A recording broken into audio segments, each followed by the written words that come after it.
The strange feeling hits me the moment I step into my parents' house, almost like walking into a room pulsing with electricity you can't quite see.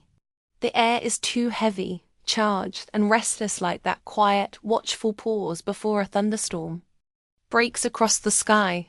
My mom beams at me a little too brightly, her smile stretched thin as she tugs off my coat.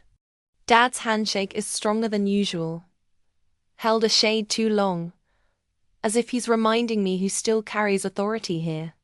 And Autumn, my sister, eternally mischievous Autumn, she can barely contain herself, her excitement bubbling through her quick glances toward our parents. Her conspiratorial sparkle isn't new. It's the same sly look she flashed whenever we plotted innocent trouble as kids.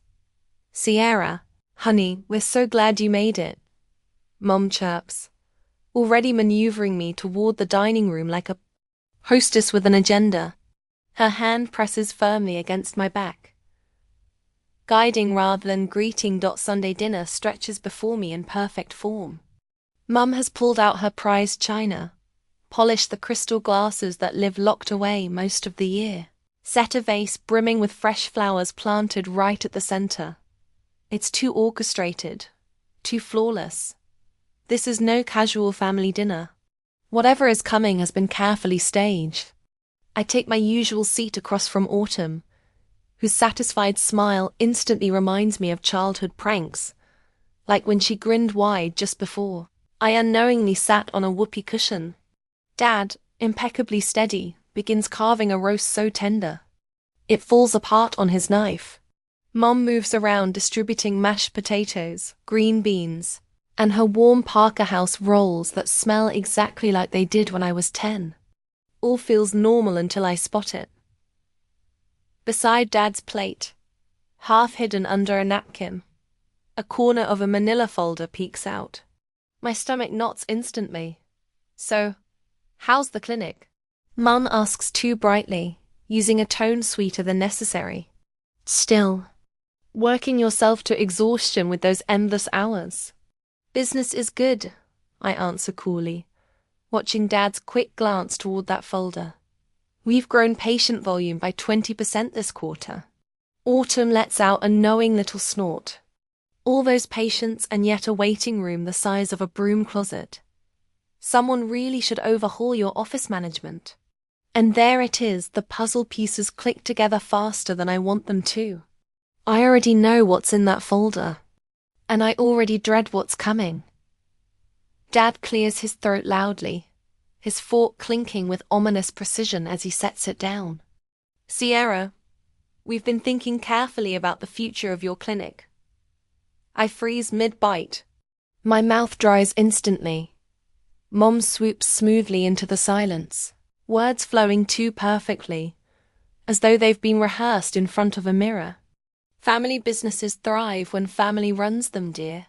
That's how longevity is built." "It isn't a family business," I reply carefully. My voice is even, but my chest tightens.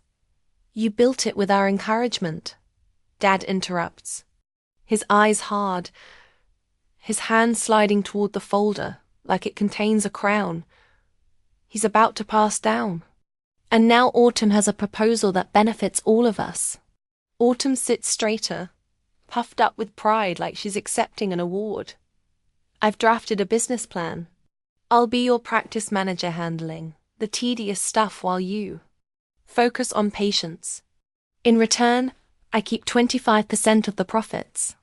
It's generous, honestly, because I know the growth I'll bring. The walls feel like they're closing in. My heartbeat roars in my ears. This isn't dinner. It's an ambush. Memories bombard me. Grueling double shifts at the hospital cafeteria so I could pay tuition. The sacrifices to help fund Autumn's freshman year while I lived on 10-cent ramen in a dingy apartment furnished with other people's cast-offs. I remember falling asleep during late study hours with textbooks stacked around me. The pressure of $187,000 in student debt still pressing against my chest today. I built my clinic one exhausted brick at a time. And now here they are, ready to claim it.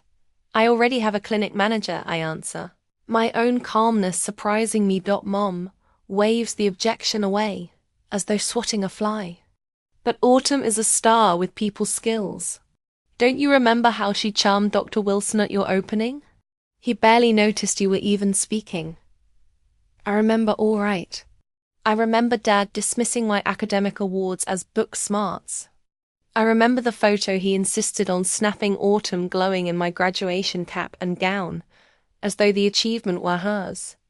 I remember the chaos Autumn caused during her short summer at the clinic.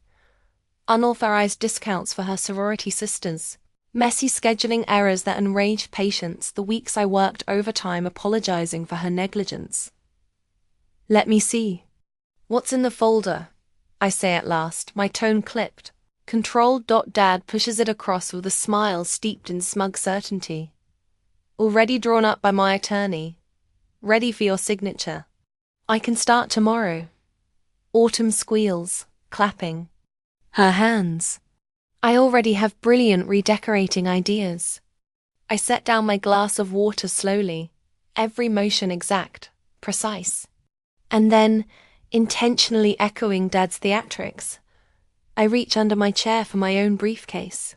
In the tense quiet, the snap of its lock is sharp as a gunshot. Dad's smile falters. What's that? He asks, his voice lined with an unfamiliar tremor. I withdraw a leather portfolio, expensive, professional, my small indulgence after winning a major contract with Denver Sports Medicine. The portfolio gleams before them now as a quiet testimony to my independence. This, I say, placing the folder flat, is what you need to see before we go any further. Autumn leans forward, smile faltering. Mum fidgets with her napkin. 3 weeks ago, I announce, tapping the emblem on the letterhead, I signed a management services agreement with Colorado Healthcare Partners. They oversee everything administrative at Healing Hands from now on. Dad's brow creases as he snatches the papers. Decisions of this scale must be discussed with family. Actually, I counter, sliding another highlighted section toward him. I can and already did. Section 4.3. No family member may be employed in management without full board approval. The board is myself and 2 CHP partners. Autumn flushes. Crimson, you set this up behind our backs on purpose. I made a professional choice, I answer steadily, locking eyes with her. A choice based on experience. I lay out another folder, neatly compiled forms documenting every patient complaint from Autumn's chaotic, helpful stint at my clinic. Each page is damning proof scheduling disasters, unauthorized discounts, insurance code errors that nearly prompted an audit. Mom reaches for my hand, barely grazing my fingers. Sierra, sweetheart, everyone stumbles while they're still learning. These weren't lessons, I counter firmly as I rise to my feet. These were careless mistakes because rules meant nothing to her. I withdraw yet another record from my portfolio. Here's a tally of $42,000 in free treatment this family has received in 3 years. Dad, your shoulder rehab. Mom, your foot therapy. Autumn, your beach vacation massages. All on my dime. While I provided your care, I was scraping by on instant noodles, suffocating beneath loans. I worked those double shifts so Autumn's tuition was secure, while I slept on therapy tables just to afford malpractice insurance.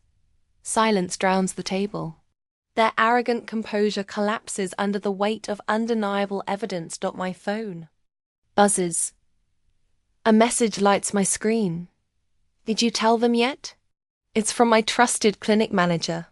Perfect timing, a reminder that I no longer stand alone. My staff has seen Autumn's wreckage firsthand. They carried the burden too, fixing her damage while she posed for rooftop cocktails. My mentor told me long ago that family and business mix like oil and water.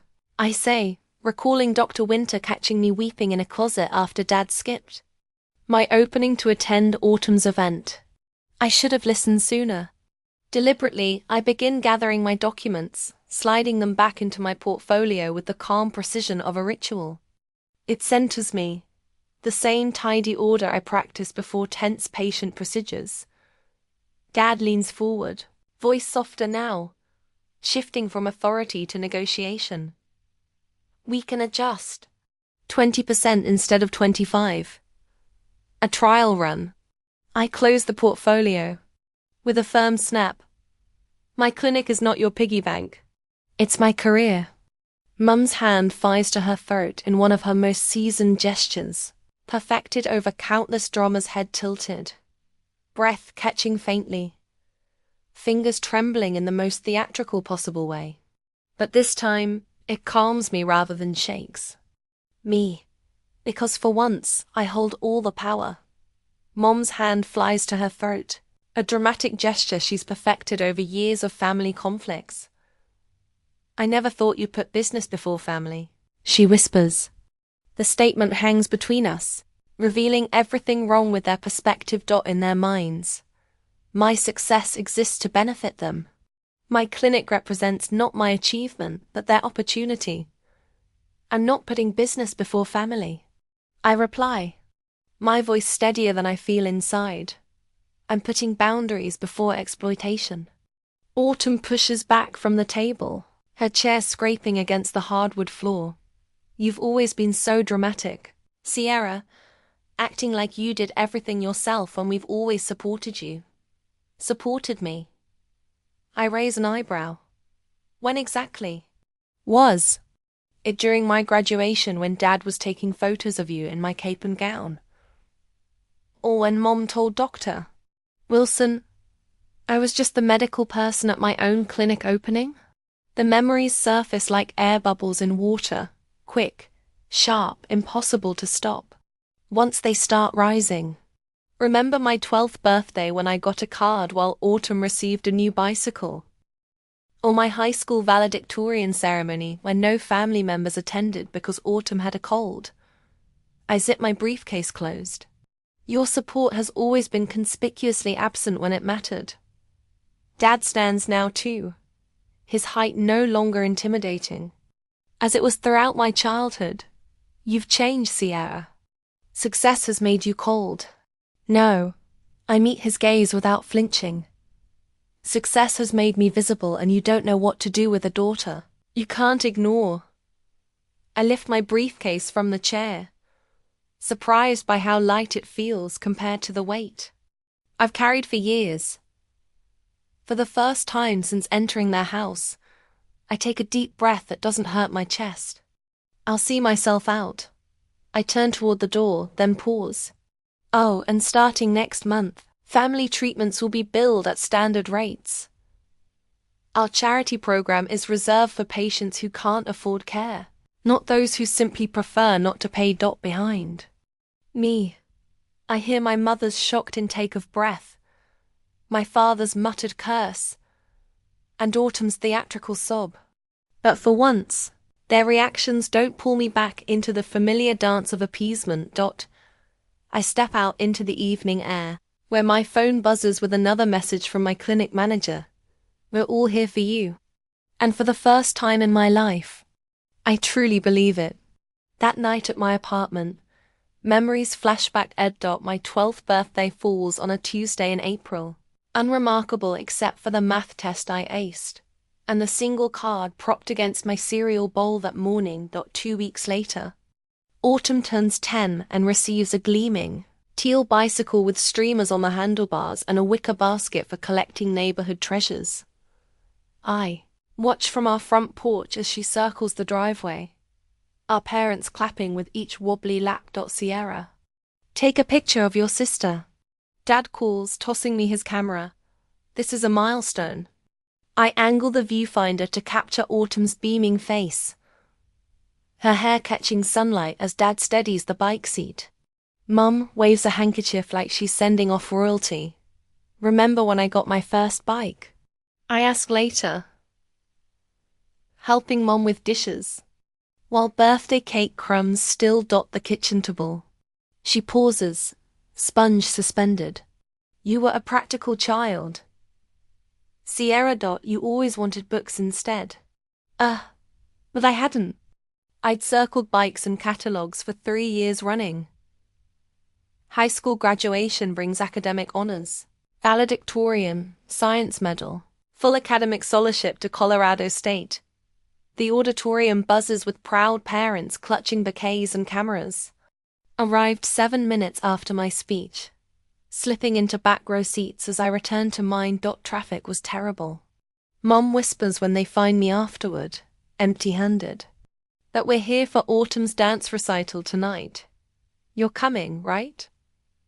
The pattern repeats through college.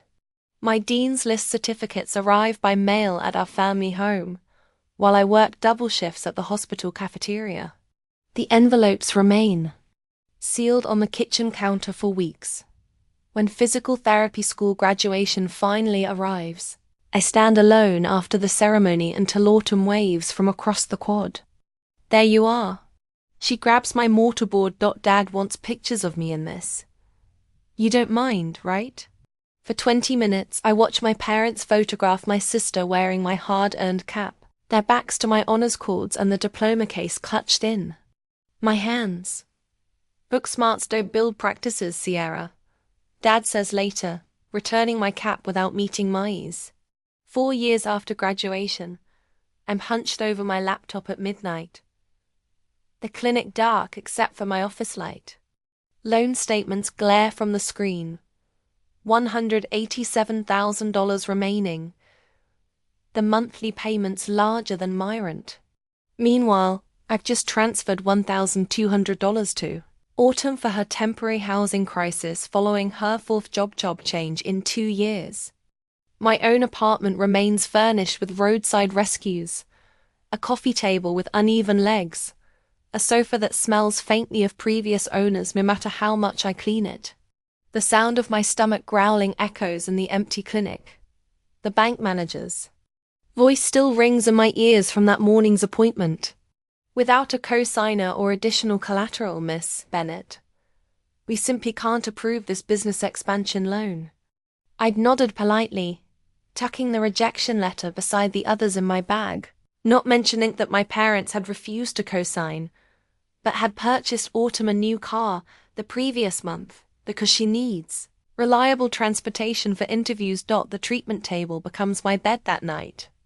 I curl onto the paper-covered vinyl, wrapping myself in a patient blanket after 16 hours of back-to-back appointments followed by insurance paperwork. The cleaning crew finds me there at 5 a.m., still clutching spreadsheets. 6 months later, when Healing Hands Physical Therapy finally opens in its own space, not just a rented room in someone else's clinic, my parents stop by for 15 minutes between Autumn's bridal shower and their dinner reservation. It's nice, Mam says, glancing at her.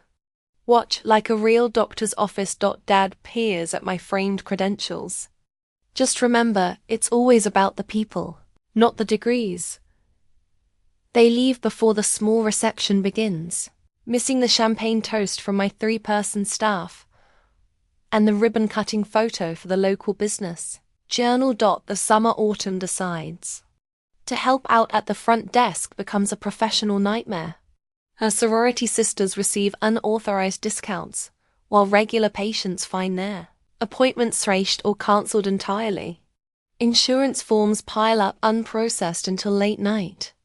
Hours when I discover them stuffed into desk drawers. They were so boring, Autumn explains when confronted. Besides, they're just old people with Medicare. They don't have anywhere important to be. After she leaves, I spend weeks making personal calls to every affected patient, rebuilding trust. Apology at a time. The turning point comes unexpectedly during a meeting with Blue Shield's regional provider representative. The stern-faced woman across my desk has rejected our previous 3 claims submissions. Mrs. Bennett, your documentation simply doesn't meet our standards for. I slide a folder across desk, interrupting her practiced rejection. These are revised protocols I developed specifically addressing your guidelines. I've cross-referenced each treatment code with your latest manual. Her eyebrows rise as she flips through meticulously annotated pages. You did this yourself? Every night for 3 weeks. Her assessment is blunt. Most providers just argue or give up. 3 days later, the insurance company approves our entire claims backlog. Within months, physician referrals increase as word spreads about our exceptional documentation and outcomes. The first profitable month arrives after 2 grueling years. I stare at the accounting software late one night, verifying the numbers 3 times before allowing myself to believe them. No one is there to celebrate with me, but for once the silence feels like power rather than an abandonment. I realize something profound as I lock up that night. Not my invisibility has become my superpower, while my family focused on autumn's charm and social connections, I built something substantial in shadows. The skills I developed through years of self-reliance, persistence, precision, strategic thinking now serve as the foundation for my growing business. Ellie Morgan, my clinic manager, proves this theory when she declines a hospital position, offering significantly more money to stay with healing hands. They don't value people like you do, she tells me, tearing up the offer letter. I've worked in healthcare for 30 years, Sierra. What you're building here is special. When autumn's scheduling disasters create chaos, my staff stays late without complaint, or daring gizzard and tackling the backlog together. We've got this. Carlos, my lead therapist, assures me as midnight approaches. Your sisters. Interesting. But we're a team. Every Friday morning, our staff meeting begins with each person sharing both challenges and victories from the week. Every voice matters. The cleaning staff included a stark contrast to family gatherings, where my input was routinely dissed or interrupted. The call from Denver Rehabilitation Center's medical director comes on an ordinary Tuesday afternoon. We've been watching your outcomes data. To me, 2,000 people, she says without preamble. Our orthopedic department wants to discuss a specialized treatment partnership. That evening, we gather in the clinic after hours. Not for emergency rescheduling, but for celebration. 9 people now instead of the original 3, toasting with plastic cups and grocery store cake. To Sierra, Ellie calls out, who saw possibilities while everyone else saw limitations dot in the quiet after everyone leaves. I gently lift my first business license from its frame, tracing the embossed seal with my fingertips. Tomorrow, I'll rehang it in the expanded reception area. A reminder that being overlooked sometimes allows you to build foundations no one expects toasted. 6 weeks after the confrontation, at work, my corner office offers a panoramic view of Denver's skyline, though I've positioned my desk to face the treatment floor instead. Through the glass wall, I watch Meredith guide Mrs. Hoffman through her post-stroke exercises. Meredith's patience mirrors what I strive for with every patient, something my family never understood about healing. The contrast between my modest office and our state-of-the-art treatment areas isn't accidental. While patients deserve cutting-edge equipment, I've learned to function perfectly well with a second-hand desk and simple chair. Every dollar saved is reinvested where it counts. I straighten the original Healing Hands therapy sign mounted on my wall, salvaged when we expanded last month from 3 treatment rooms to 15. From me alone to a team of 15 therapists who share my vision of patient first care. My phone vibrates for the 3rd time today. Mom again. I silence it without looking at the message. It will be like yesterday's and the day before. Just checking in, honey. With a thinly veiled question about clinic operations or subtle mention of autumn's latest unemployment crisis. The calls increased after I refused their dinner invitations for 6 consecutive weeks. Mom cycles between guilt, we never see you anymore, and false business interest. Have you considered offering discounts to senior communities? Dad attempted to contact my accountant directly last week, thankfully warned by my advance cal explaining the situation. Their most desperate move came yesterday, when Autumn appeared unannounced during our busiest afternoon, waving a folder of incredible marketing ideas that miraculously required her full-time employment to implement. Mark, my front desk manager, followed protocol exactly, offered her a seat in the waiting room and called me immediately. I didn't interrupt my patient session.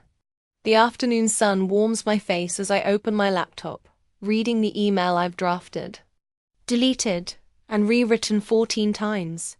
It's measured, precise, and absolutely necessary. To my family, as I have already told you, after careful consideration, I'm establishing Growthroni's boundaries regarding Healing Hands therapy. The clinic remains closed to family employment or management input.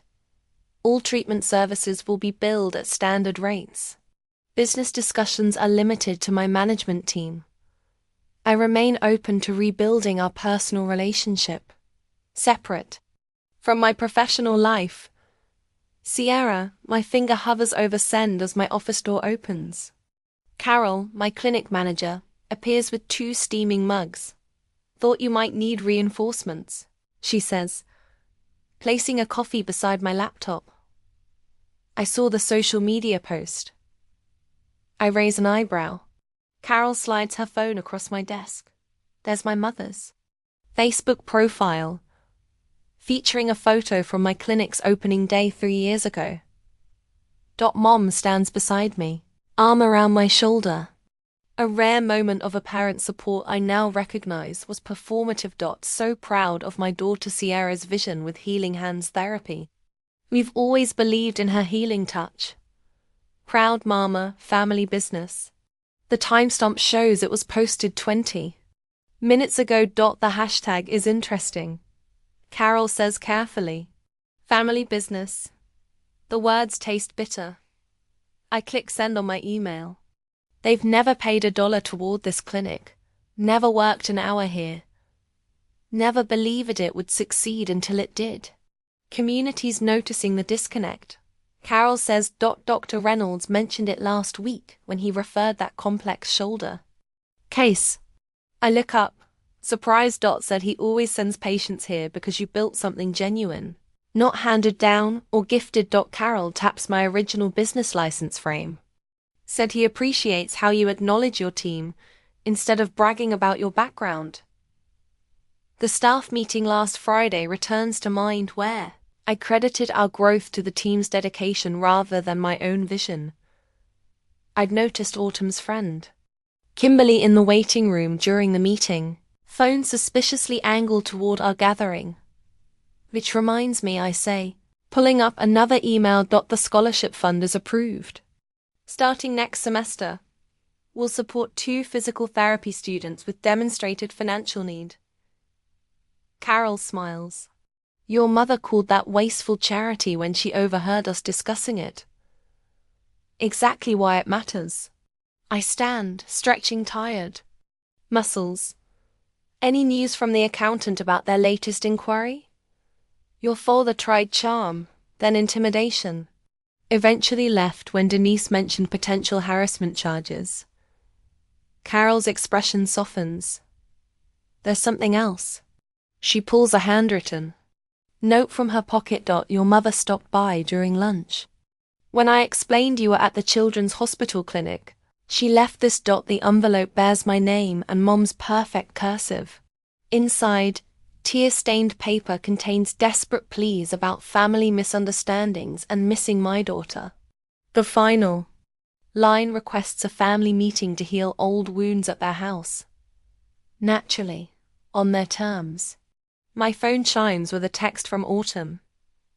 Miss you, big sis. Can we talk? Just us? Carol watches me process these latest maneuvers. Your father's letter arrived in yesterday's mail too. Very formal. Suggesting family mediation with his attorney present. I laugh without humor. The tables have turned. Their friends are asking questions.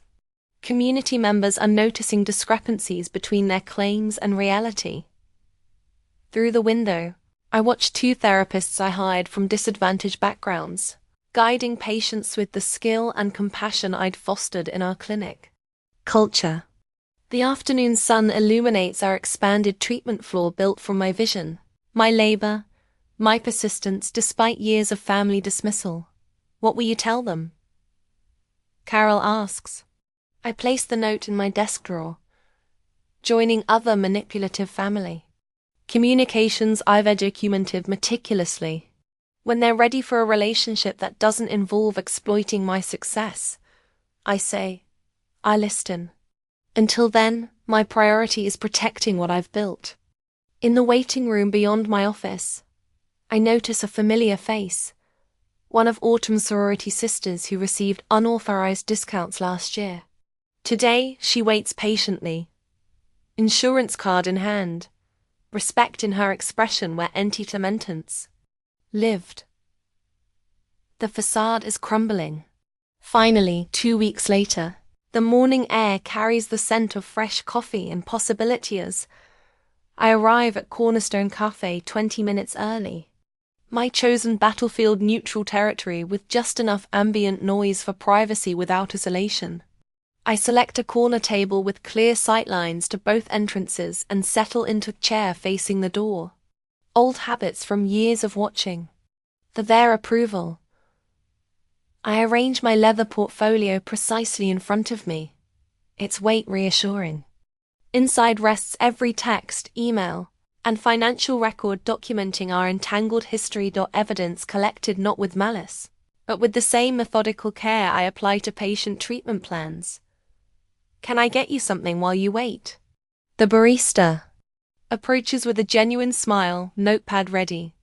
Just black coffee, thank you. My voice sounds steadier than I feel. The ceramic mug arrives moments later, steam rising like the tension in my chest. Through the window, I spot them walking from the parking lot. Dad's shoulders square beneath his golf polo, Mum fidgeting with her pearl necklace. Autumn's confident stride betrayed by her nervous glances at our parents. They've coordinated their outfits in cream and tan tones, a united front. The bell above the door chimes as they enter. The moment they spot me, their expressions shift subtly. Dad's jaw tightens. Mom's smile freezes. Autumn's eyes narrow at the portfolio. Before me. Sierra. Honey.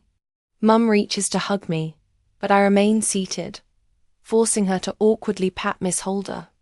Instead, this is cozy. We would have preferred dinner at home, Dad says. Settling into the chair opposite mine. Family matters should be discussed privately. This isn't just a family matter. I tap my finger on the portfolio. This concerns my business. Autumn slides into the chair beside Dad. Her perfume overwhelming the coffee aroma. We brought muffins from that bakery you like. She pushes a paper bag toward me that I don't touch. A waitress appears, takes their order, and disappears with practiced efficiency. The moment she's gone, Dad leans forward, hands clasped on the table. Blood is thicker than water, Sierra. His voice drops to that authoritative tone he used when I missed curfew at 17. Family stands together, especially in business. Mom reaches across to squeeze my wrist. We've always been proud of you, sweetie, always. Your father and I tell everyone about our brilliant daughter. The doctor, physical therapist, I correct automatically. Doctor of physical therapy, Autumn adds with surprising accuracy before launching into her rehearsed speech. Speaking of which, I've been thinking about our last conversation, and I realize I came in too strong, so I've drafted a new proposal. She produces a sleek tablet from her purse. A consulting arrangement instead of management. 3 days a week. Better social media presence. Corporate client outreach. I take a deliberate sip of coffee, letting the bitter warmth fortify me. Before we discuss any proposals, there's something you should know. The Hendersons asked me an interesting question. At their anniversary party last weekend, the mention of our family friends causes all three to stiffen. They congratulated me on my family partnership and asked when you'd all joined my practice. I opened the portfolio, revealing a neatly organized collection of paper. They seemed surprised when I told them you weren't partners in my business. Dad's face flushes. We never said. I have screenshots of your Facebook posts mentioning our clinic and the family practice. Slide the printed pages toward him, and text messages from the Wilsons asking about the family business your mother mentioned at bridgeclub.mom, single quotes, face pales. Sierra, it's just expressions of pride, is it? I withdraw another document. This is Dr. Reynolds' email asking why Dad contacted him about partnership opportunities for the clinic. The silence stretches between us, punctuated only by the hiss of the espresso machine and murmured conversations from nearby tables. You've been watching us. Autumn's voice carries a note of betrayal, as if I'm the one who violated trust. I've been paying attention. I meet her gaze steadily. The same attention I've given to building my practice while you were telling your sorority sisters they could get free treatments. Dad attempts to seize control of the conversation. We're getting sidetracked. We're here to discuss Autumn's role. Autumn will have no role in my clinic. The words come out with a calm certainty that surprises even me. Neither will you or Mom. Sierra. Mom's hand flies to her throat. After everything we've done for you. Everything you've done? I extract a spreadsheet from my portfolio. Here's an itemized list of the free treatments I've provided to this family over 3 years. Market value, $42,735. Here are the loans I gave Autumn during my first 2 years of practice when I could barely make rent. $16,450, still unpaid. Autumn's face contorts. You said those were gifts. I said we'd figure it out later. It's later.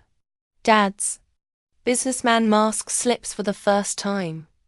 You can't possibly expect repayment after all you've what?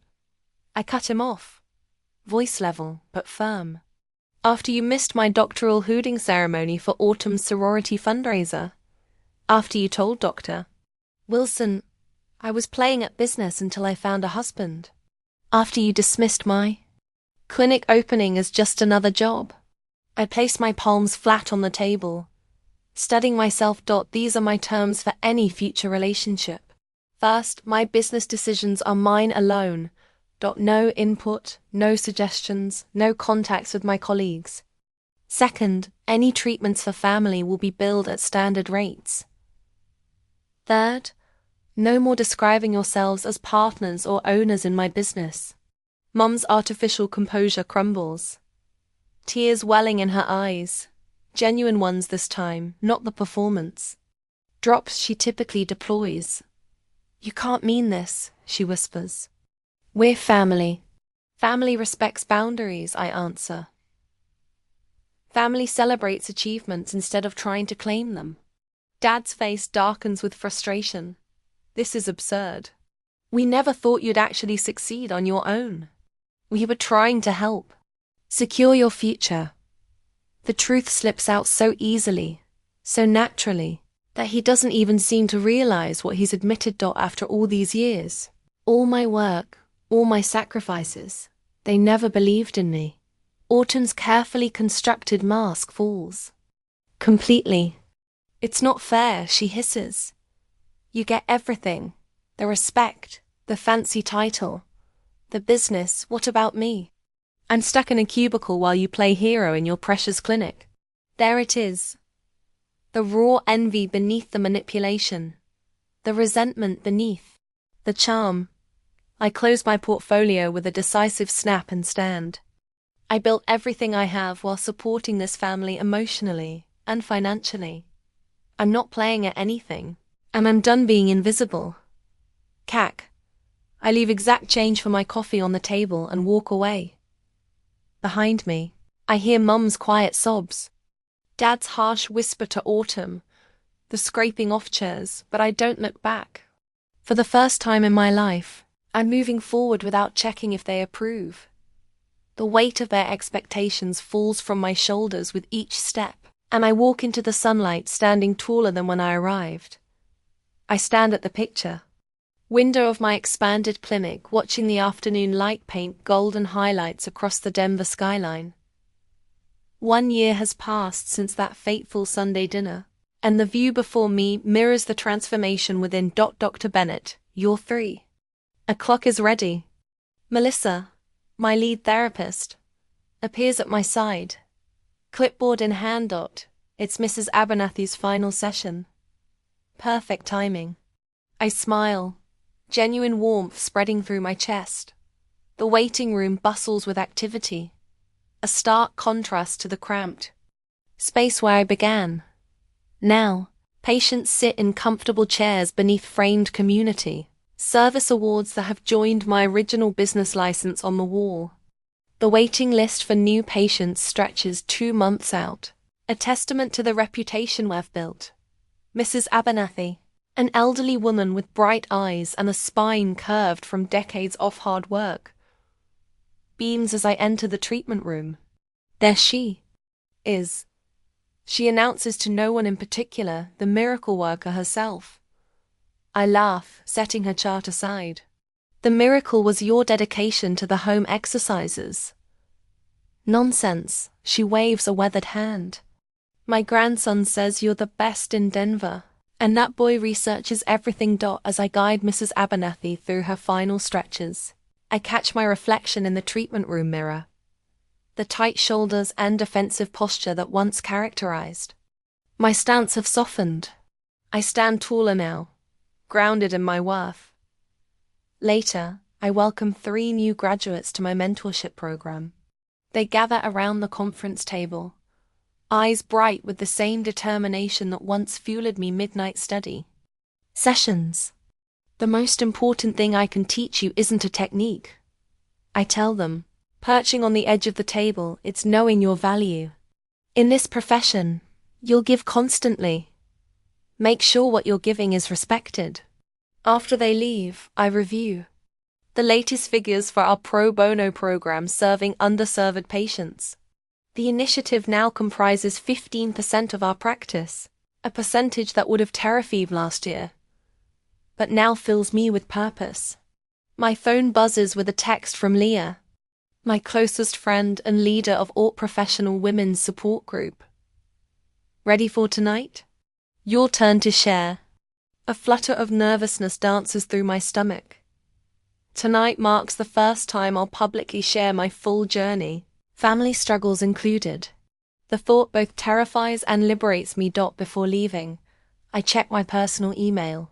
Mom has sent photos of her volunteer work at the community garden, her 3rd message this week. That doesn't demand anything from me. Small steps, but genuine ones. Dad's name remains absent from the sender list. Some wounds need more time than others. A separate email contains a job announcement from Autumn, her first position at a corporate office with no connection to my clinic. Message lacks her usual excessive exclamation points, a subtle sign of her growing independence. The evening sun casts long shadows as I arrive at Leah's home for our monthly dinner. Unlike my parents' dining room with its oppressive formality, this space hums with authentic conversation. My chosen family of colleagues and friends pass dishes family style, their laughter a healing balm. To Sierra, Melissa raises her glass, who taught us all that standing your ground isn't selfish. It's necessary. As applause ripples around the table, I think of the scholarship I've established for PT students from challenging backgrounds, the boundary setting workshop I'll lead next month, and tomorrow's launch of our specialized vestibular rehabilitation program.